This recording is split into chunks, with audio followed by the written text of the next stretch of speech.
Was there any other questions that Mary couldn't answer? Luli, I couldn't really answer. Rachel, what was Luli's question? She finds it hard to be sensitive to the feeling of the sin. Yeah, it was about really recognising it emotionally that it's a sin. Yes, you're not even recognising intellectually it's a sin. Yeah, that Yeah, too. that's the issue, isn't it? Like, once you start recognising intellectually it's a sin, then you go through the intellectual processes of being willing to examine the emotional part of it. Right? So even intellectually at this point, there's no recognition of the sin. That's because you're not willing to have a good look at all the effects. If you were willing to have a good look at all of the effects of what you do and the reaction it has to your own body, your own life, other people's lives, and all of that kind of stuff, you would stop immediately. So what we do is we numb ourselves out of the effect. In other words, we tell ourselves, the statement, it's not that bad, is it? And then you go to other people and you go, it's not that bad, is it? And they go, no. You know why they say no? Because it's something they do as well. And they go, it's not that bad. Definitely not. Right? So we all convince ourselves that it's not that bad. And you know what we've done on the planet now? We've convinced ourselves that abortion's not that bad. So we get to the stage with our addictions that we even convince ourselves that killing children is not bad. That's how bad it gets in terms of getting everybody else's approval and acceptance about it. What we need to do is educate ourselves intellectually. How is this bad? What effect does it have on the rest of the world? What effect does it have on me? What effect does it have on my body, my spirit body, my soul? What effect does it have on my relationship with God? To me, anything that stops my relationship with God is automatically bad. Because it's not going to help me grow. What effect does it have on my growth? Does it cause stagnation or does it cause growth? Well, every addiction causes stagnation. That's no good. That's not so good. So educate yourself about the addiction and what it does. And that is going to be a process you have to engage firstly with your mind.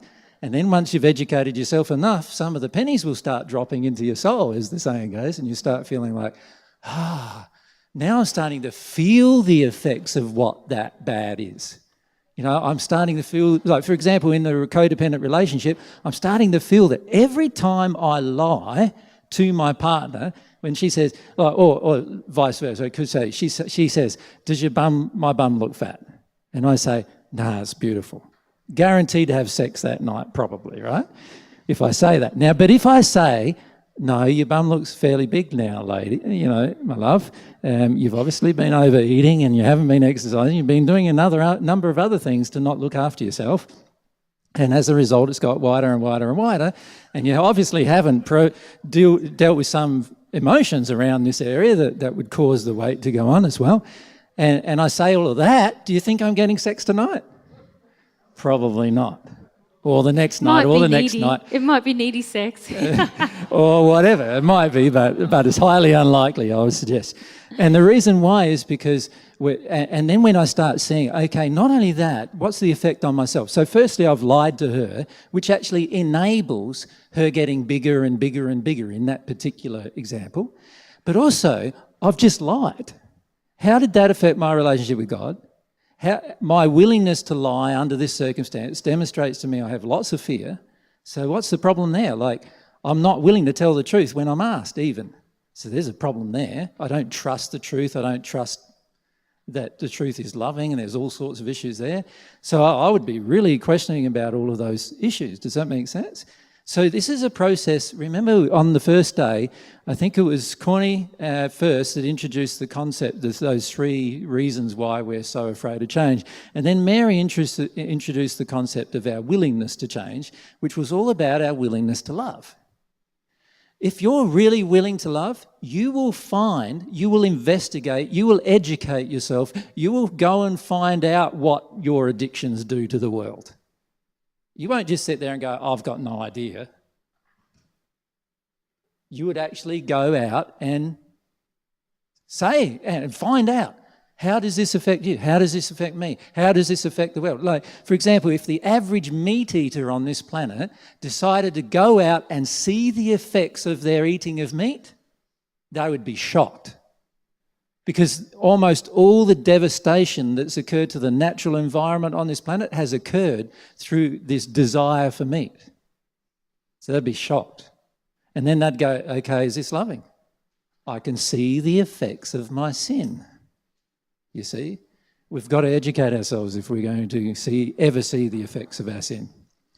And then, of course, we've got to feel that, but we won't even get to feeling it unless we've educated ourselves. Yeah, and that's sort of what I was trying to say when I said a resistance to truth. You know, you're not seeking the truth, because truth would actually create, if you saw the effects of the sin, the truthful effects of the sin, that would increase your sensitivity to it, I feel. Yeah. So that's a very powerful tool. You have truth is a powerful tool to educate yourself with truth, even intellectually. Go and find it.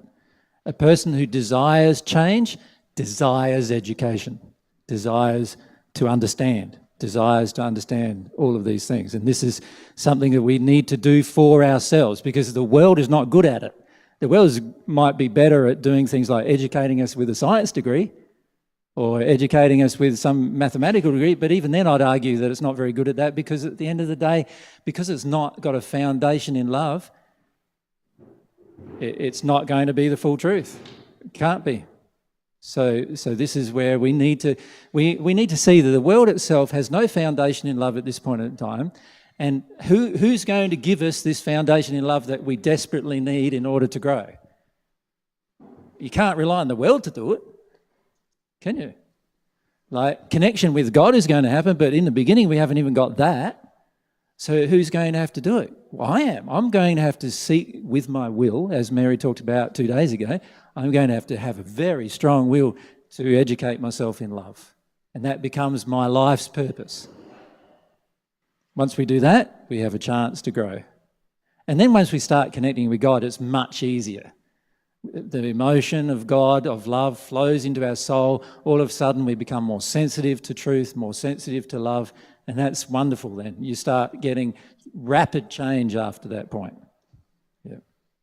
So it's just this interim stage, the dealing with the facade, that's so hard, because at that stage we're not feeling all those things from God, and we don't even know what the truth is, and so we've got to go and seek it.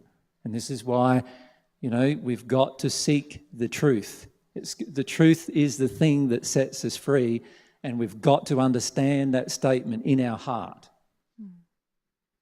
Most of us, we hear that statement. You've heard me say that statement so many times. Most of you have not yet let that statement sink into your heart. Because if you had, you'd be seeking truth every moment of your life. You'd be discussing it all the time. You wouldn't have this feeling with me of, don't give me any more. let me go away and digest that. You wouldn't have that feeling. And it's sometimes I meet a person who just one after the other questions, who's seeking truth, has an emotional response. And I go, yeah, there's a real seeker of truth. Very rare to find that person on this planet. I think in the last year, I've had an interaction with 2 or 3 people who have had that feeling. Yeah. So that's what we need to do. Yeah. And you get the benefits of that. Yeah, and that's where I feel the 3 things that Cornelius highlighted, the desire for truth, the fear of overwhelm, and the lack of faith. If you can address those 3 areas, then your desire for change just naturally grows. Yeah. Yeah. And you also long for education. Yeah, I can feel that because I don't have those things, I'm resistive to doing what AJ's suggesting, basically. Yeah. Yep. So I recommend working. That's what I had to do to work on those. Honestly, Mary's desire for truth is pretty strong, right? Because initially, when we met, there were so many addictions in play, and she had so much resistance to her emotions, like immense resistance to any emotion that was negative. If it wasn't for her truth, like we would never have got 2 minutes into a relationship. If it wasn't for her desire for truth. At the end, she always had to go away, even when we left and went apart from each other for months at a time. She went away, and in the end, what pulled her back is always, I really want the truth at the end of the day. And I'm willing to, if I'm scared stiff of my emotions, but I really want the truth, and I want the truth more than I'm scared of my emotions. And I want the truth more than I'm afraid of being overwhelmed by my emotions. And I want the truth more than I lack faith in God. I just want the truth. And that's going to be something that draws you, as an incredibly strong pull into doing the rest of the work that needs to be done. Yeah. But it's a great question, Lily. It's the biggest issue that most people have. Most people have that issue. And most people do not see the actions they take as a sin, as an we talk about, the problem with using the word an unloving action is it's very tame, isn't it? But if I say the word sin, you get some more stronger feelings inside of yourself about the negativity of the actual unloving behaviour. So I can say sin is unloving behaviour, and you go, okay, from now on I'll use the term unloving behaviour. And then we go, oh, it's just unloving behaviour. It's just unloving behaviour, not thinking that that's the worst thing. The worst thing we can engage is in unloving behaviour. From God's perspective, it doesn't matter what you know. You can know nothing, and not that you would, and have, as long as you had no unloving behaviour, from God's perspective, everything's perfect. Right? Now, it's impossible to know nothing and have no unloving behaviour, of course, because that's an oxymoron and it can never happen. The reality is, as we engage love, we know lots of things. That's what will happen. But if we took the worst case scenario and said we know nothing at all but to be loving, from God's perspective, bang, that's the most beautiful thing you could have ever decided to do.